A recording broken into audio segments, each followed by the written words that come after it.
What's going on, YouTube, and welcome to Goal Line Hockey. It's Kevin Forte, and today we are taking a look at the Florida Panthers. What a year it has been. The team that nobody gave a chance, and, really at the mercy of the Pittsburgh Penguins, the Florida Panthers wouldn't have even been in the Stanley Cup playoffs. It's an incredible story. The Florida Panthers really weren't even supposed to make the playoffs. They were one of the final they were one of the final three teams to be in the running in the Eastern Conference, right? It was the Islanders, the Penguins, and the Florida Panthers. It was a lot of nail-biting at the end of the season. The Panthers found a way just to get in there, and look at what they've done since then. They really did a nice job throughout this entire playoff so far, the way they beat the Boston Bruins in 7 games in Boston. They then went on to practically sweep the Leafs, beating them in 5 games, and they actually swept in the Eastern Conference Final against the Carolina Hurricanes. A lot of storylines for the Florida Panthers, really 2 massive ones, which we're going to get into. But we're going to take a look at the Florida Panthers today and what is leading them up to the Stanley Cup Final here in 2023. So I actually, I have a shirt that is the Florida Panthers Atlantic Division champions from last year. And at this point, it's almost a meme, that shirt, because the Florida Panthers were, that was kind of the joke. Oh, they won the President's Trophy, they won the Atlantic Division, but they got beat in the second round of the playoffs. And the only reason they got past the first round was because Washington wasn't that good of a team, in all honesty. So there was a lot of the perception out there that they kind of got through a good team in the, a team that really wasn't that good in the first round, and they kind of met their match in the second round. But this year, it's kind of been the flip side. It's the team that has always been the underdog and is very similar to, in the last 2 decades, a lot of people have been comparing them to the 2012 Los Angeles Kings and the 2019 St. Louis Blues. Those were 2 teams that really in January of that year, that before they won the Stanley Cup, there was a lot of concern about would they blow up the roster because they were struggling. They weren't even sure if those teams would make the playoffs. And next thing you know, they end up going on this magical run in the playoffs, and it's basically a brand new season. On game 1 of round 1, it's a completely new season. It doesn't matter what you did during the regular season. It's all about the playoffs at that point. And the Florida Panthers are the best example of that right now, as they've kind of dominated everybody they've played, except really Boston, who you would expect to be that good. I think the Panthers right now, since that Game 7 in Boston, have just had this the amount of confidence that really concerns you if you're another team. Because right now, in their last 2 series, they have played 9 games, and they've won 8 of those 9 games. And you want to even look back to their last now 10 games, they were down 3-1 against the Bruins. So you look at their last 12 games, right? Is it 12? Yeah, I think their last 12 wins have come in their last 13 games, which is just incredible when you consider how much winning they've done. Other than that Leafs loss in Game 4, they have dominated, absolutely dominated in the Stanley Cup playoffs this year. Now, the 2 big storylines to that, of course, everyone's been looking at Sergei Bobrovsky and his re-emergence as a goalie. He has been so good for the Florida Panthers. You look at his numbers right now. He's played 14 games for the Cats this year. He's got a .935 save percentage and a 2.21 goals against average. And he's also got 1 shutout in there as well. His goals above average is at 14.5, which is just... that is really, really, really good numbers for Sergei Bobrovsky, and really showing what he's capable of. This is a guy that we've seen in the past put up numbers like this. But he's kind of had a couple of down seasons since he went down to Florida, and he has re-emerged as one of, if not the best goaltender in the Stanley Cup playoffs this year, which is really kind of a shocking story.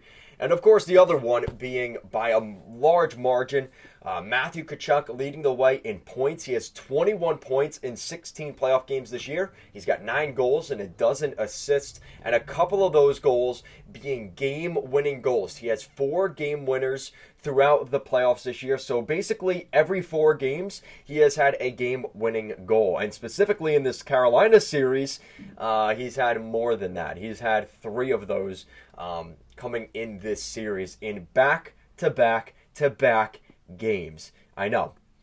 He got the game winner in overtime in Game 2. He got the game winner in overtime in Game 3. And he got the game winner in the final minute of Game 4. So you want to talk about a guy that just finds a way to get it done. It's Matthew Tkachuk, baby.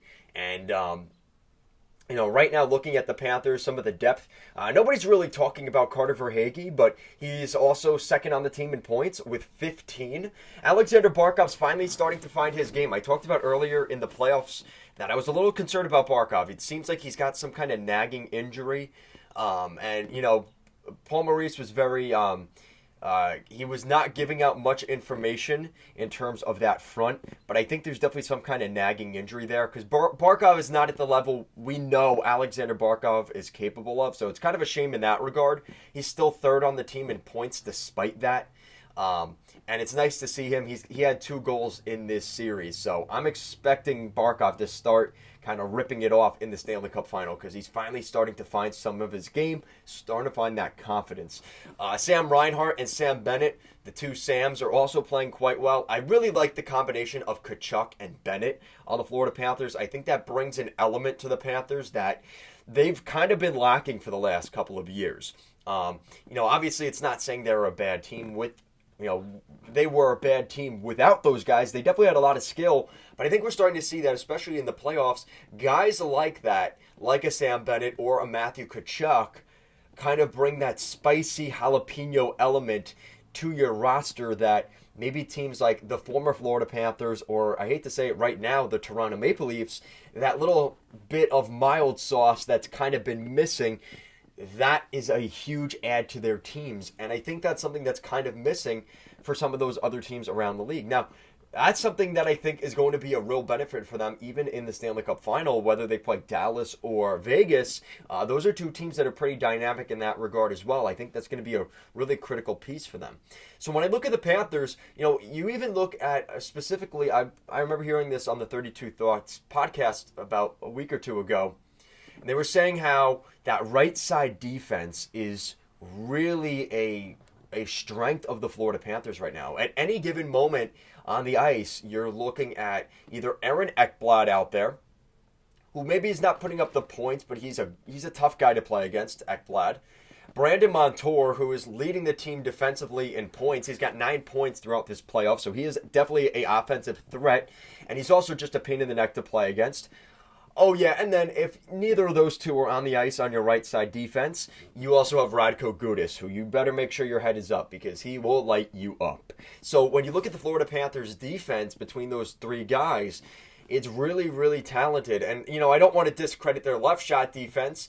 Guys like Josh Mahura, maybe not leading the team in points, but finding a way to get it done. Definitely a pain in the neck to play against. Gustav Forsling, I think, has been a very underrated guy throughout the playoffs for the Panthers as well. This is a team that's just got so much depth in their lineup, and it's a crime if I weren't going to sit here and mention the name of Anton Lundell, because I think, again, maybe not points-wise. He's only got 6 points throughout the playoffs so far and 2 goals, but he reminds me a lot of the next generation of a Jonathan Toews, John Tavares-esque player in the sense that, and I think he actually has more skating ability than those guys, but I think his ability to win puck battles in front of the net and along the boards and the way he is around the boards is incredible. Some of the moves, I'm like, especially in that Leaf series, I was like, oh my God, like there's 3 guys on him along the boards and he just comes out the other side. He's like a magician. It's incredible how slick and deceptive Anton Lundell is, how strong he is on the puck. I really like his game. And that's a guy that I think that in the future for the Panthers, considering how young he is, that's a guy you're really going to want to be a part of your future here for the next decade, because he's only 21 years old.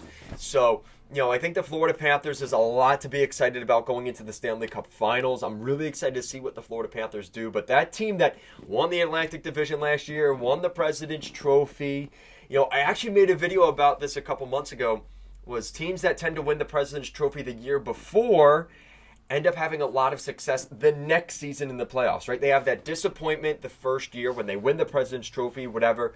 They kind of, go on cruise control into the playoffs, and then boom, they find a way to kind of, they struggle and they have that little bit of a sting that takes them all the way to the next playoffs where they dominate and find a way to get it done the next year. And that's kind of what's happening right now for the Florida Panthers. So really happy for the Florida Panthers. Like I said, I wanted to shout out all those guys I mentioned because a lot of those guys are the kind of the salt and pepper of this Florida Panthers team, and they're finding a way to win hockey games. Guys, that's it for today's video. Let me know what you think down below of the Florida Panthers. As always, thank you so much for watching this video, and I'll see you again next time.